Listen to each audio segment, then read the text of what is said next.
국빈 방미 중인 윤석열 대통령이 오늘 새벽 미 의회에서 한국 대통령으로는 10년 만에 연설을 했습니다.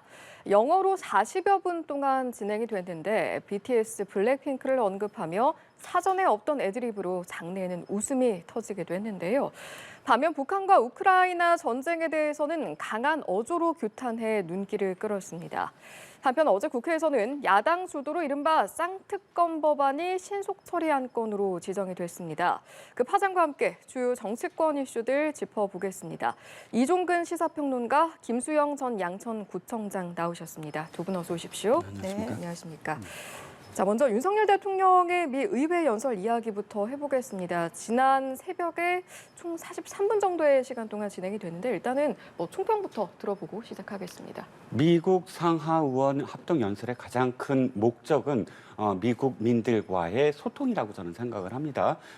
직접적으로 모든 미국민들을 만날 수 없으니 상하 의원들을 대신해서 만나서 그들에게 우리의 생각과 그리고 우리가 나아갈 방향 그리고 한미 동맹이 앞으로 어떻게 될 건가에 대한 대한민국 대통령으로서의 뜻을 전달하는 그런 자리였거든요. 예. 그렇다면 그만큼 전달이 잘 됐느냐, 전달이 잘 된다는 건 두 가지가 필요하죠. 하나는 그만큼 이 전달이 될 수 있는 뭐 언어적 소통이든 태도적 소통이든 그런 전달이 잘 되게 하는 그런 수단 그리고 내용적인 측면에서 어떤 임팩트 있는 어떤 내용이 있었느냐. 저는 두 가지 다 굉장히 성공적이었다라고 생각을 합니다. 일단 기립박수가 23차례 나왔는데요. 비교를 한번 해보면 우리나라의 역대 대통령이 지금 이번에 7번째 상하의원 연설이었는데 이명박 대통령이 5번의 기립박수를 받았고요. 그다음에 예. 박근혜 대통령이 6번의 기립박수를 받았습니다. 이번에 23차례라는 건 제가 기억하기에는 미국의 상하의원 외국 정상이 상하의원 합동 연설 합동 의원 국회의원에서 의원 본회의장에서 연설을 했을 때 가장 많이 받았던 게 외국 정상으로는 네타냐후 이스라엘 총리였고요. 예. 25번이었던 걸로 기억을 합니다. 그리고 아프가니스탄 대통령 가니 대통령이 12번을 받았는데 거기에 비해서 이를테면 네타냐후 총리는 거의 뭐 영어가 원어민 수준이었고 소통이 문제가 전혀 없었으니까 비영어권으로 얘기하면 가장 많은 기립박수를 받았다라고 할 수가 있겠고요. 그만큼 미국 그 상하 양 의원들에게 전달이 확실히 됐으니까 그만큼의 또 호응이 있지 않았나 싶고요. 그 안에 내용을 보면 뭐 노태우 대통령이 했던 그런 연설을 또다시 인용을 하면서 예. 자신이 바로 그 연설문 안에 주인공이다라고 이렇게 그 연결시키는 대목도 인상적이었습니다. 예, 긍정적으로 평가를 해주셨는데 마찬가지로 총평 여쭤보겠습니다. 네, 사실은 가기 전부터 여러 외교적으로 좀 논란을 불러일으켜서 또 안보나 경제에 있어서 빈손 외교를 하고 왔다. 그리고 굉장히 우려를 했었는데 마지막에 영어 연설로 많은 그 지지와 호응을 이끌어낸 것은 긍정적으로 평가를 합니다. 저는 깜짝 놀랐어요. 영어 연설을 이렇게 잘하시나. 아마 역대 우리나라 대통령 중에서 영어로 연설한 거는 가장 그 뭐 영어 발음부터 해서 그 자신감 있게 또 영어 연설을 한 걸 보고 기대 이상으로 연설을 잘 하셨다라는 생각은 듭니다. 다만 아쉬운 거는 그 의회에 있는 미국 지도자들한테 듣기 좋은 얘기를 참 많이 하셨고 실제로 우리 한국 대표로서 영어 연설을 할 때 우리나라 국민과 또 우리 국가의 철학과 연계해서 공감대를 좀 이끌어내고 했었어야 되는데 자유, 인권, 민주주의 선도 국가인 의회 지도자들한테 듣기 좋은 얘기를 참 많이 하셔서 박수를 많이 받은 게 아닌가라는 생각이 듭니다. 하지만 실제로 국익과 신뢰에 있어서는 정말 기대 이상으로 못 미친 그런 외교를 하고 오셔서 앞으로도 향후에 대단히 좀 많은 좀 비판을 받지 않을까 이런 점들이 있습니다. 네. 네. 이제 두 분 모두 총평을 하시는 과정에서 기립박수 이야기를 해주셨는데 실제로 23번 정도의 기립박수가 나왔습니다. 가장 많은 호응을 얻었던 부분은 어느 부분이었다고 좀 보시는지요? 네, 바로 그 지금 윤 대통령이 연설을 한 그 공간이 트럼프 대통령이 낙선하고 그 극우주의자들을 선동을 해서 미 의회 역사상 처음으로 유린당한 바로 그곳입니다. 그 장소에서 지금 연설 대목 중에 그 대목이 나옵니다. 거짓 허위 정보, 거짓 정보와 허위 선동으로 대표되는 반지성주의가 민주주의를 위협할 뿐만 아니라 법의 지배마저 흔들고 있다. 우리는 이런 은폐의 위장에 속아서는 안 된다라는 대목. 그 대목이 저는 굉장히 큰 호응을 얻었다고 보여져요. 실제로 그 대목에서 기립박수가 나왔고 또 지금 미국의 의회에서 또다시 있어서는 안 될 그런 선동으로 인한 그런 이 헌정을 유린하는 그런 테러라든지 이런 사태들이 일어나서는 안 된다는 공감대가 이미 미국에서도 형성이 되고 있는 그 와중에 사실 전 세계에서 지금 가짜 뉴스의 폐해가 드러나고 있지 않습니까? 딥페이스라든지 이런 부분들은 사실상 이 여야를 막론하고 진영을 막론하고 우리가 극복해야 될 민주주의를 위해서 극복해야 될 그런 이 내용이다라는 것은 그만큼 미국 국민들에게도 이렇게 인상적인 어떤 대목이 아닐까 싶습니다. 예.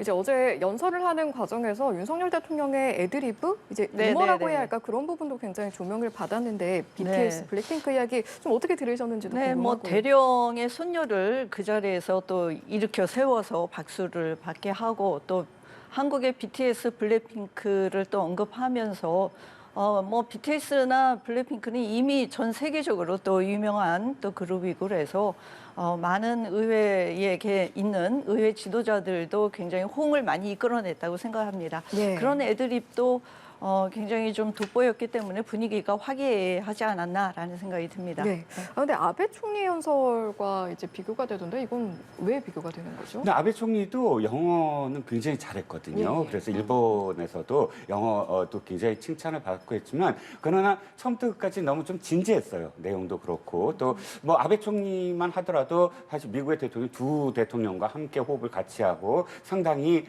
이 미국의 입장에서는 친미적인 태도를 보여왔던 총리임에도 불구하고 사실 호응은 그렇게 크지 않았거든요. 어저께와 같은 제가 아까도 말씀드렸지만 비영어권 국가에서 20번이 넘는 기립박수를 받는다는 건 굉장히 드문 일이고 미국도 사실 지금 분파 정치가 아주 심합니다. 공화당과 민주당이 옛날에는 크로스보팅이 굉장히 많았는데 지금은 거의 크로스보팅도 없이 서로 간의 그런 쟁점 법안에 대해서 결코 양보를 하지 않거든요. 그런데 미 의회에서 이렇게 연설을 하는 것에 감동 있는 대목에서는 바로바로 진영을 떠나서 반응을 합니다. 이건 뭐 외국 정상도 마찬가지고 그만큼 그런 어떤 진영이라든지 이런 것과 벗어나서 이 그대로 즉발적으로 대응하는 것이 기립박수인데 실질적으로 아베 총리의 어떤 연설에서는 사실 윤 대통령과 비교했을 때 그렇게까지 호응이 유도되지 않은 측면이 있다는 겁니다. 예.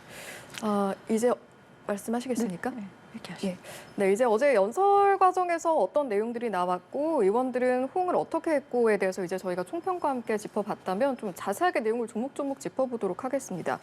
일단 외교적인 측면에서 바라봐야 할 것이 지금 북한에게 말하는 듯한 그런 내용들이 또 있었고 네, 네, 우크라이나 전쟁과 관련한 언급들이 있었습니다. 이 부분 좀 어떻게 들으셨는지 궁금하네요. 걱정이 많이 되고 우려가 됩니다. 그야말로 북핵으로부터 직접적인 위협을 받고 있는 나라가 대한민국입니다. 거기에 이제 지금 연설 과정에서도 북한의 인권의 어떤 참상을 폭로한다라든지 또 뭐 여러 가지 가기 전에 북한을 좀 자극할 만한 그런 내용들, 중국을 또 러시아를 자극하는 내용들 때문에 지금 안 그래도 정말 걱정을 했었는데 실제로 정상회담에서는 러시아와 중국에 대한 직접적인 언급이 없었어요. 우크라이나에 대해서 무기 지원을 하겠다라는 얘기도 빠졌기 때문에 그나마 그것도 다행이다라는 생각이 드는데 실제로는 정말 물에 반 컵만 채워서 가서 갖다 바친 꼴이 되지 않았나. 한미일 동맹은 강화됐을지 모르겠는데 한미일 동맹이 강화된 것만큼 또 그만큼 최천병에서 우리나라가 진짜 떠밀려서 한국이 앞장서게 됐다. 좀 그런 측면에서 북중러에 대치되는 상황들에 한국이 어떻게 이 미래를 이 안보 측면에서 굉장히 위험한 이 시기를 어떻게 보내야 될지 실제로 핵 확장 억제라든지 이런 것들도 실질적인 성과가 없었습니다. 굉장히 기대를 하고 나토식 핵 공유는 되지 않겠느냐라고 했는데 실제로 대통령실에서도 자인하다시피 사실상 핵공유이다라는 얘기는 핵공유는 아니다라는 얘기거든요. 뭐 김태호 실장도 백브리핑에서 핵공유는 아니지만 핵공유와 같은 느낌을 받을 것이다. 우리나라 국민이 이렇게 말씀을 하셨어요. 그 얘기는 정말 핵공유를 느낌적인 느낌 이렇게 끝나는 것은 굉장히 모호한 상태가 돼버렸다. 안보에 있어서는 사실 뭐 이게 한 걸음 진전이 됐다. 발언권을 얻어냈다. 라는 측면에서 긍정적으로 평가하시는지 모르겠는데 뭐 이런 정도는 이미 지난 정상회담에서도 있었던 내용이다라고 보여지고요. 경제 문제는 아예 언급도 못하고 온 것, 이것도 협의도 제대로 못하고 회담에서 안건으로 올려지지도 못한 것도 굉장히 좀 아쉬운 대목이다. 앞으로 또 우리나라의 숙제를 많이 안고 왔다라는 생각이 듭니다. 예, 자리가 자리이니만큼 일단은 미국 의회 공간에서 공개적으로 관련 발언을 했다라는 부분 시사하는 바가 있을까요? 그렇지요. 저는 지금 우크라이나와 관련돼서나 혹은 대만과 관련된 부분을 상당히 외교적으로 관리하고 있다 이런 생각을 합니다. 물론 미국이나 혹은 나토는 우리에게 굉장히 압박을 많이 하고 있었어요. 그러니까 나토의 그 협력 국가가 아시아 태평양 쪽에서는 4개국이 있습니다. 한국, 일본, 호주, 뉴질랜드. 그런데 이 파트너국에 대해서 나토는 끊임없이 수개월간 직접적으로 우크라이나 전에 그런 어떤 그 무기라든지 이런 쪽을 지원을 요구를 해왔어요. 그런데 호주, 뉴질랜드는 실질적으로 이제 참여를 했습니다. 네. 그리고 일본은 기시다 총리가 직접 우크라이나에 가서 젤렌스키를 만났습니다. 그러면 남은 건 우리나라밖에 없는 상황이 돼버렸거든요. 이건 우리가 더 이상 이렇게 그냥 우리만 남아 있을 수 없는 그런 상황이 됐고요. 그렇고 그래서 사실 오늘이 아니죠. 어저께 그 연설을 보면 직접적으로 무기와 관련된 부분은 하나도 없습니다. 즉 우크라이나 전쟁에 대한 규정이에요. 이건 명백한 침해고 명백한 국제 규범에 어긋난다. 이 발언은 전 세계에서 50여 개 국가 이상이 이거보다 더 심한 발언을 동참을 하고 있어요. 그리고 100여 개 국가 이상이 이 정도 우크라이나와 관련된 전쟁은 잘못됐다라고 이야기를 하고 있습니다. 이 얘기를 확대 해석해서 우크라이나에 무기를 보낸다? 이렇게 받아들일 사람은 아무도 없어요. 지금까지 국회에서 했던 발언만 놓고 봤을 때 무기와 관련된 언급 없습니다. 전쟁과 관련된 언급이고요. 두 번째, 핵과 관련된 말씀을 해주셨지만 저는 확실하게 민주당이 어떤 진영과 어떤 가치를 갖고 비판했으면 좋겠어요. 이를테면 핵 공유가 정말 원하는 건지, 그러니까 한반도에 전술핵을 재배치하는 걸 원하는 건지, 지금 민주당의 역사상 한 번도 그렇게 요구한 적이 없어요. 그리고 절대 반대하고 있습니다. 노태우 대통령이 전술핵을 전부 다 그 한반도에서 제외한 이후에 민주당의 지금까지의 어떤 그 입장은 한반도에 더 이상의 핵은 불필요하다, 없다라는 거였어요. 그런데 여기서 갑자기 일부 보수가 지금 요구하는 핵을 공유한다든지 아니면 핵을 무장해야 된다든지 이거를 민주당이 똑같은 입장으로서 왜 그 말이 없느냐라고 비판한다는 건 저는 이해가 가지 않고요. 우리가 한반도에 핵을 배치하지 아니한 범위 내에서 미국이 실질적으로 우리에게 북한이 도발했을 때 어떠한 수준에서 어떠한 경유로 어떤 것들을 우리에게 이 전략 자산을 전개할 것인가에 대한 즉답을 지금까지 피해왔는데 이번에 즉답을 한 겁니다. 핵 보복을 하겠다라고, 핵 대응을 하겠다라고 명시를 했고, 두 번째, 한국의 주도하에서 전개를 한다. 그러니까 이 어떤 도발이 있을 때 거기 전개한 것에 대한 모든 정보를 공유한다. 지금까지 사실 공유하지 않았거든요. 이것이 진전이 없다라고 이야기한다면 그건 저는 납득이 가지 않는 부분이고요. 그러니까 비판을 하려면 민주당에서 자신의 가치에 기반해서 비판을 하셔라. 그러니까 다시 말씀드리면 핵 공유나 핵 재배치는 민주당이 지금까지 주장해오지 아니한 건데 이번에 그것을 받지 않았다고 해서 비판을 한다면 그건 굉장히 비판에 대한 비판이다라는 겁니다. 아니 민주당에서 한 번도 주장한 적 없습니다. 핵 공유를 해야 된다고 하는 것도 아니고요. 오히려 한반도의 비핵화에 대한 입장은 분명하죠. 핵으로 공격당하면은 뭐 50만 100만이 죽어나가는데 그 이후에 보복 공격을 아무리 잘해준다 한들 그게 무슨 소용이 있겠습니까? 핵을 쓸 수 없는 환경을 만들어야 된다. 한반도의 평화를 위해서도 지금 우리가 직접적으로 당하고 있는 겁니다. 그렇기 때문에 북핵으로부터 이 위기를 완화하고 또 그리고 평화를 위해서도 뭐 핵 공유를 해야 된다, 핵을 우리가 무장으로 해야 된다라고 주장을 한 적이 없습니다. 그렇기 때문에 그런 평화적인 환경을 만드는 데 주력을 해왔고 그러기 때문에 외교는 전략적인 모성이 필요한 겁니다. 우리도 핵을 무장하겠다라는 것은 아니지만 그래도 그런 선언들을 안 했던 이유가 있을 겁니다. 핵을 포기하겠다, 뭐 NPT에 확실하게 지키겠다라고 하지 않았던 것은 전략적 모호성들, 지정학적인 위치에 있는 한반도의 이 상황 속에서 어떻게 하면 핵으로부터 그 위험을 방지하고 이 환경을 좀 평화로운 환경을 만들 수 있을까에 집중했다고 보여집니다. 다만 비판하는 것은 핵무장 또는 핵공유를 하지 않았다라는 것을 비판하는 것이 아니라 그 일부 보수에서 얘기를 해왔던 또 가기 전에 또 대통령실에서나 직접적으로 해왔던 핵공유에 대한 자신만만함 그리고 또 전략적 배치, 전략적 재배치 이런 그 발언들을 하면서 굉장히 기대감을 높였기 때문에 여론조사까지 하지 않았습니까? 그러다 보니까 국민들은 우리도 핵무장을 하고 핵개발을 할 수 있겠구나라는 생각을 가지고 굉장히 여론도 높았습니다. 굉장히 위험하기도 하고 또 그리고 위험할 뿐만이 아니라 그런 내용은 실현 불가능한 것이다라고 일찌감치 비판을 해왔었어요. 그렇기 때문에 그런 것들을 대통령실에서나 정부에서 주도해 나가는 것은 바람직하지 않다라는 것을 비판하는 것이고요. 미국에 대해서 우호적인 어떤 분위기와 여론을 만들기 위해서 했다고 하면 이렇게까지 해야 되는가? 그래서 우리가 얻은 것이 뭐냐? 실익이 뭐냐라는 거죠. 그런 부분에서는 굉장히 미미하다.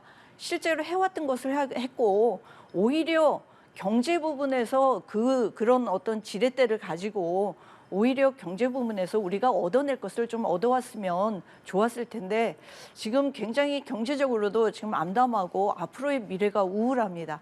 그 부분에 대해서는 큰 언급이 없고 그리고 실익을 얻지 못했다는 거에 대해서 아쉬운 마음을 말씀드리는 겁니다. 그러면 이야기가 나온 김에 경제 이야기를 좀 잠깐 해보자면 이번에 뭐 이틀 사이에 8조 원에 달하는 투자를 성과는 등 뭐 성과도 있었지만 아쉬움이 있다라는 지적이 나오는 것이 반도체법 그리고 IRA 관련된 부분이었는데 또 대통령실이 여기에 대해서는 오늘 입장을 밝히지 않았습니까? 네, 그렇습니다. 일단 지금 상황을 관리하고 있다라는 그런 측면의 뉘앙스의 어떤 표현이라고 보여지고요. 확답을 얻어내진 못했습니다. 그건 맞습니다. 하지만 예를 들어서 IRA와 관련해서 지금 뭐 반도체라든지 이런 부분은 불리하게 됐습니다. 그런데 수혜는 배터리 쪽에서는 수혜를 받을 수밖에 없어요. 그러니까 이 IRA와 감축법, IRA 그 인플레이션 감축법이 무조건 우리 기업의 모든 기업이 다 나쁘다 이건 아닙니다. 그러니까 이 거꾸로 수혜를 받는 기업은 배터리 기업들은 수혜를 받고 있거든요. 그렇다면 반도체와 관련해서는 우리가 어떻게 얻어내는가 또는 우리가 지금 반도체와 관련해서 중국에 투자한 부분들에 대해서 앞으로 향후 예외 조항을 어떻게 연장할 것인지 혹은 또 다른 어떤 그 중국에 투자한 부분과 관련해서는 약속을 받아낼 것인지 이 부분이 지금 관려 있거든요. 저는 현재 진행형이다라고 보여지고 이것이 완전히 뭐 끝나서 우리가 아예 반도체와 관련돼서 더 이상 얻어낼 게 없다. 이렇다면 이거 왜 지금 의제까지 삼았는지에 대한 저도 비판을 하겠지만 그럼에도 불구하고 지금 이 반도체와 관련해서는 협상을 계속 벌이고 있는 것으로 알고 있거든요. 결론은 뭐 더 좀 기다려봐야 될 것으로 이해합니다. 그래서 대통령실에서 이제 밝힌 내용이 IRA 반도체법과 관련해서 부담과 불확실성을 줄인다는 방향에 대해서는 명쾌하게 합의했다 이렇게 부연 설명을 했습니다. 앞으로의 논의 과정도 또 중요해 보이는데요.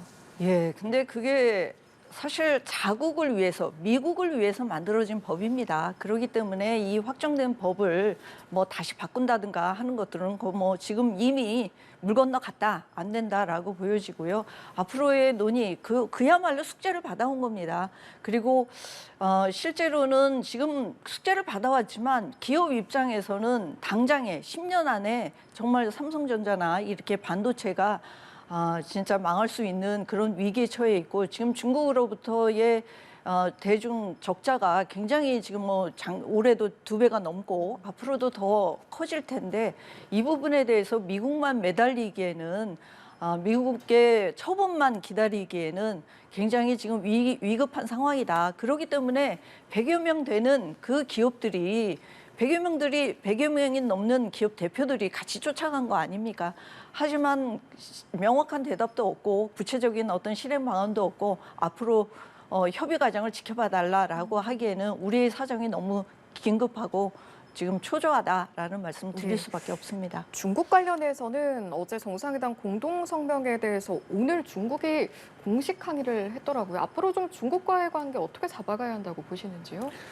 중국 관련해서 이 방미하기 전에 미국의 언론과 인터뷰를 한 대목부터 계속 이어지고 있습니다. 그런데 대만 해협과 관련해서 힘에 의한 현상 변경은 안 된다라는 부분은 문재인 대통령 정부에서도 계속 입장을 함께 했던 부분이에요. 그 부분은 대만과 중국이 분리되어야 된다, 이런 표현이 아니라 거기서 어떤 전쟁도 벌여서는 안 된다라는 겁니다. 전쟁을 벌이는 것을 찬성하는 그런 지금 문명 국가가 어디 있습니까? 그럼 대만 해협이 힘에 의한 현상 변경이라는 건 거기에 누군가가 침범하지 마라. 그러니까 대만도 중국을 침범하지 마라라는 것까지 포함되는 겁니다. 어떤 국가, 양 국가 다 마찬가지고요. 그래서 현상 변경, 지금의 상황들, 이 체제에 대한 어떤 상황을 변경시키지 마라라는 것, 침범하지 마라, 전쟁하지 마라라는 표현을 두고 이 표현이 잘못됐다라고 이야기하는 건 저는 납득이 가지 않고요. 지금 뭐 대만 해협이라고 표현이 돼서 뭐 이 결과가 나왔다고 하더라도 다시 얘기하지만 대만 해협의 평화와 안정 유지의 중요성을 제기했다라는 것이 평화를 위해서 평화롭게 모든 문제가 해결돼야 된다라는 표현 이상의 어떤 의미를 부여하고자 한다면 그건 중국이 우리를 길들이려고 하는 것이지, 우리와 진짜 상호적인 그런 외교 관계를 맺겠다는 의도가 아니지 않습니까? 명확히 할 건 명확히 해야 된다고 저는 생각하거든요. 5년 동안 중국에 대해서 너무 굴종적인 외교를 한 게 아니냐라는 그런 대목을 다시 생각하셔야 될 것 같고, 지금의 국민 여론, 제가 뭐 수치를 말씀드리면 또 찾아보셔야 될 테니까, 국민 여론에서 특히나 2030 세대가 왜 중국에 대해서 호감을 갖지 아니하는지에 대한 이 결과가 바로 5년 동안의 어떤 중국과 관련된 어떤 부분이다. 그렇다면 할 말은 해야 된다. 한 말씀만 더 드리면 두 가지예요. 호주가 중국의 아주 수출과 수입이 아주 얽혀 있는 국가입니다. 뭐 쇠고기라든지 와인이라든지, 또는 중국에서 유학 오는, 그러니까 이 대학 시스템이 거의 중국 유학생들로 거의 채워져 있는데, 중국이 잘못됐다라고 말 한마디 한 순간 쇠고기랑 와인이랑 모두 다, 랍스터도 그렇고 다 수입을 금지했습니다. 아주 고통스러웠어요. 하지만 호주는 견뎌냈습니다. 견뎌내고 거기에 대해서 어쨌든 다시 복원되는 어떤 과정이 있었거든요. 또 한 가지, 핀란드 전략적 모호성을 수십 년간 가져왔던 국가가 지금 중립국가를 포기하려고 합니다. 지금은 전략적 모호성으로서 그쪽도 지정학적인 위기가 있었기 때문에 중립을 표방해왔고요. 그런데 전략적 모호성이 안 되는 지금 국제 정세가 되고 있는 거예요. 그렇기 때문에 이 부분과 관련해서 왜 중국을 건드리냐? 아니요. 우리가 지금 평화를 지금 주장하는 국가입니다.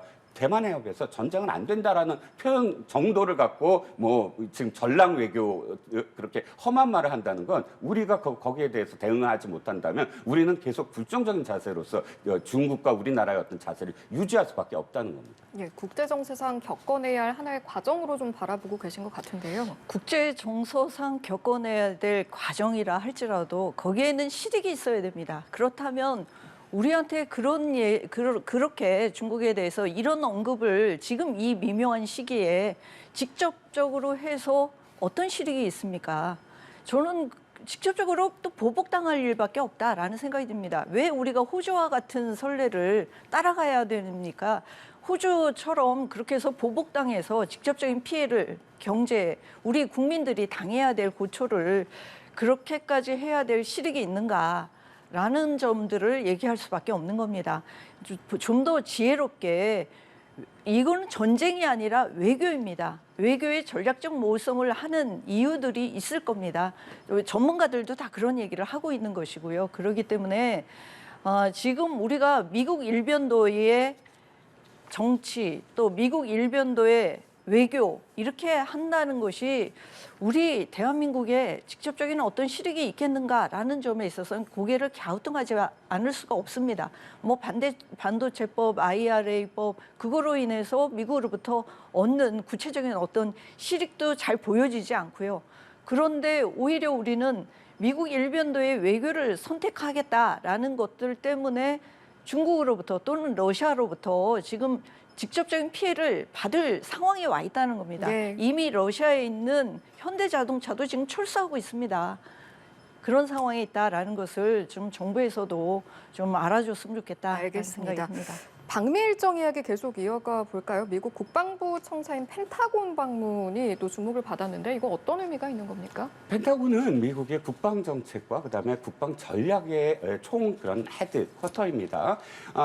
통로 길이만 28km라고 해서 세계 최대의 그런 이 업무용 빌딩 건물이라고 얘기를 하죠. 그리고 미국의 심장, 그러니까 미국의 안보를 지키는 심장이라고 할 수가 있겠죠. 그 심장을 우리나라 대통령에게 공개를 하고 또 우리나라 대통령에게 그 정세 브리핑을 한다는 건 어떤 의미를 갖냐 하면 바로 상호 운용성이라고 표현하는 건 서로 간의 군사 전략과 관련해서 군사와 안보와 관련해서 서로 간에 운용하는 어떤 그런 체제 시스템을 만들겠다라는 의지의 표현이라고 보였습니다. 이명박 대통령과 박근혜 대통령도 펜타곤에 방문을 했지만 그러나 이 지금 중심 그런 그 전략적인 이 공간은 개방을 하지 않았거든요. 이건 어떤 의미를 갖냐면 워싱턴 선언에 담겨 있듯이 미국이 한반도의 유사시에 우리와 함께 하겠다, 함께 공동으로 전략 자산을 기획하고 실행하고 그 실행성을 높이겠다라는 그 의지의 표현을 미국이 펜타곤의 공개로서 보여준 게 아닌가 싶습니다. 네.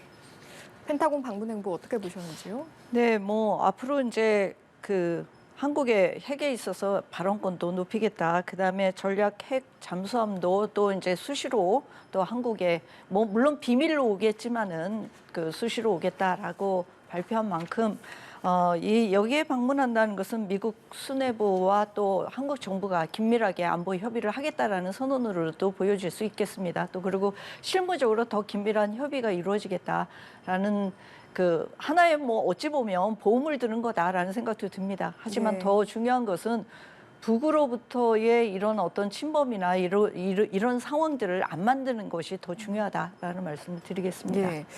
이를 포함해서 또 어제 주목받았던 방미 행보가 국빈 만찬인데 일단은 뭐 함께한 인원들의 면면을 비롯해서 어제 또 윤 대통령이 팝송을 열창을 했는데 네. 이게 또 굉장히 주목을 받았어요. 네, 그러니까 어찌 보면 형식적으로나 좀 기획을 참 잘했다. 보여지는 그 노래를 한다든지 또 영어 연설이라든지 보여지는 것들은 굉장히 화려하고 또 오신 분들도 뭐 박찬호 선수 부부가 왔다든지 또 안젤리나 졸리가 왔다든지 뭐 이렇게 해서 보여지고 또 보여지는 부분들은 화려한데 실제로 참 실익이 없어서 굉장히 좀 걱정도 되고 또 앞으로의 미래는 암울하지만 그럼에도 불구하고 미국 국민들에게 또 한국의 이미지를 좋게 하는 또 그런 측면에서 긍정적인 면은 있을 거라고 생각을 합니다. 예, 김건희 여사는 뭐 안젤리나 졸리와 동물권 개선 이야기 나눴다는 이야기도 있고. 네, 그렇습니다. 안젤리나 졸리 기억하시겠지만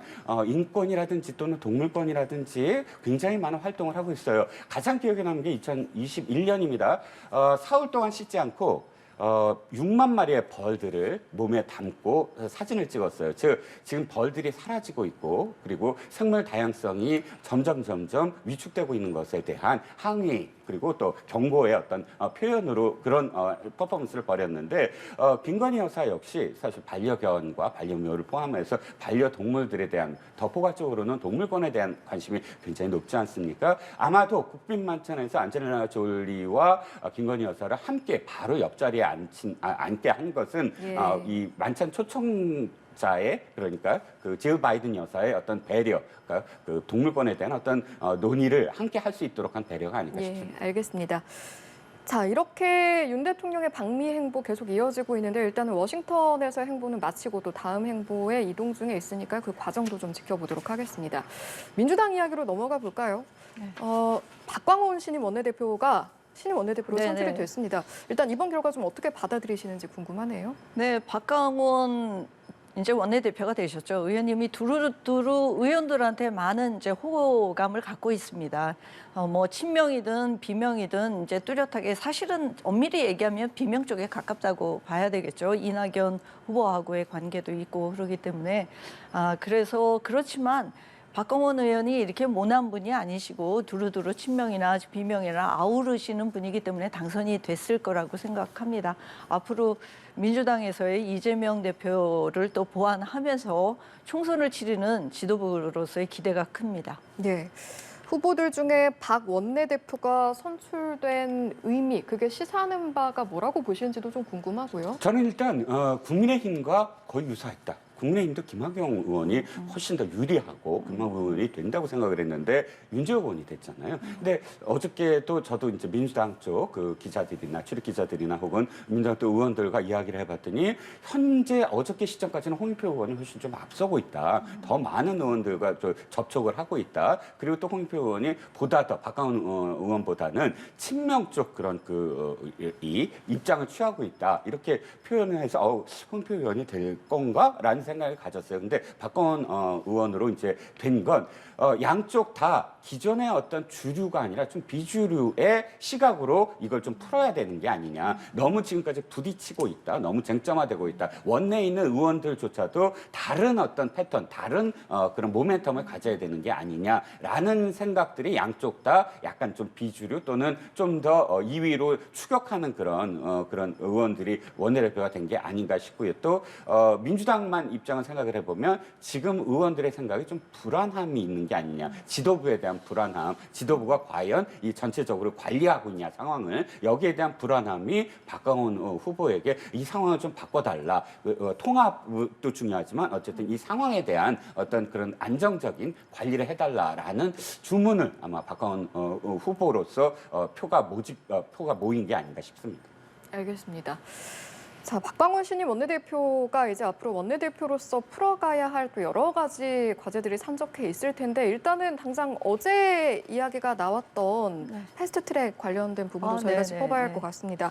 쌍특검 법안이 이제 신속 처리 안건으로 지정이 됐는데 이 과정 좀 어떻게 바라보시는지 궁금하네요. 결국 했었어야 되는 것인데 좀 뭐 시기에 왜 대통령이 없는 시기에 이 쌍특검을 지금 이렇게 통과시켜야 되느냐 하는지 모르겠지만 사실 총선을 앞두고 또 해결해야 될 과제이라고 생각을 합니다. 국민적 여론이 높았던 50억,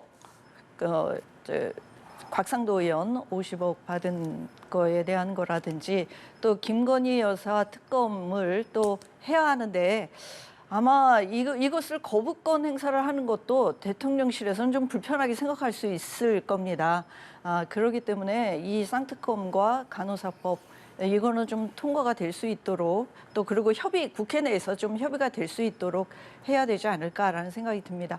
간호사법 같은 경우도 굉장히 좀 오랫동안 요구 사항이었어요. 그리고 간호사들이 지금 똘똘 뭉쳐 있기 때문에 의료계에서는 의료법에서 또 따로 떼어내서 간호사법을 만든 것인데 이것 또한 사실 여당하고도 그동안에 협의를 해왔던 것이기 때문에 여당에서도 이거를 국회 본회의장에 계속 거부하고 이럴 일이 아니었다라는 생각이 듭니다. 함께 논의하고 해서 간호사법도 통과시켰어야 되지 않은가라는 생각이 듭니다. 예, 이제 직회부된 법안 간호법 통과에 대한 부분과 또 쌍특검에 대한 패스트트랙 부분까지 이제 짚어주신 건데 마찬가지로 좀 여쭤보겠습니다. 어제 과정들 좀 어떻게 보셨는지. 일단 정의당이 돌아섰다라는 게 쌍특검이 패스트트랙에 들어갈 수 있었던 어떤 계기가 된 것 같고요. 정의당도 뭐 여러 가지 어떤 뭐 계산을 했겠지만 결국은 저는 대단히 불공정한 법안들이었다라고 생각을 합니다. 첫 번째는 50억 특검 저는 필요성이 없진 않으나 50억 특검과 관련해서 검찰이 지금 발빠르게 수사를 하고 있고 특검이라는 건 검찰 수사가 미진하거나 아예 안 됐을 때 하는 것이지 지금 뭐 수사가 굉장히 빠르게 진척이 되고 있는데 굳이 특검을 한다는 건 대장동과 관련돼서 당대표의 리스크를 거꾸로 물타기를 하려는 그런 의도가 다분히 보인다는 있다는 것이고요.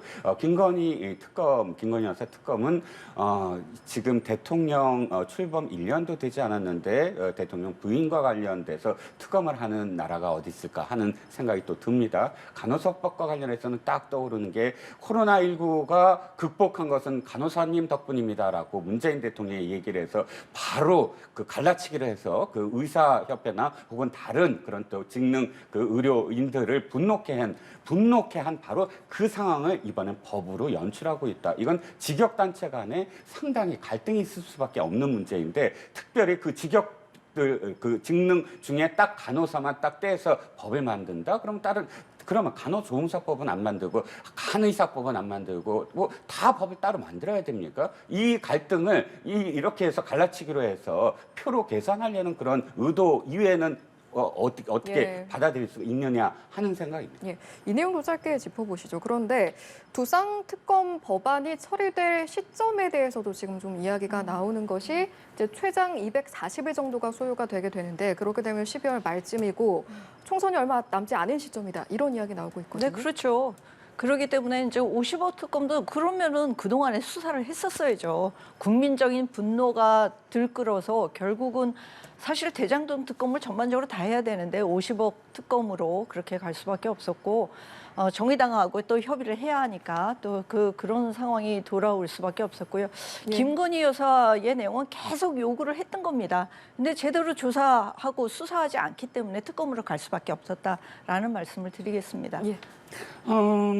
일단 그게 의도가 있었다는 거죠. 총선, 그러니까 이게 만약에 정말로 국민들한테 받을 수 있는 호응 있는 법이라면 총선 하에 회부해서 총선의 결과로서 이 특검법을, 그러니까 이 법안을 밀어붙일 수 있었는데 혹시나 지금 과반 빼앗기면 이 법을 못 통과시킬까봐 서둘러서 총선 전에 하겠다라는 의도가 너무 명백히 보인다는 거예요. 이건 당리하게 의한 법안이다라는 생각입니다. 네, 여기까지 듣고 마무리하겠습니다.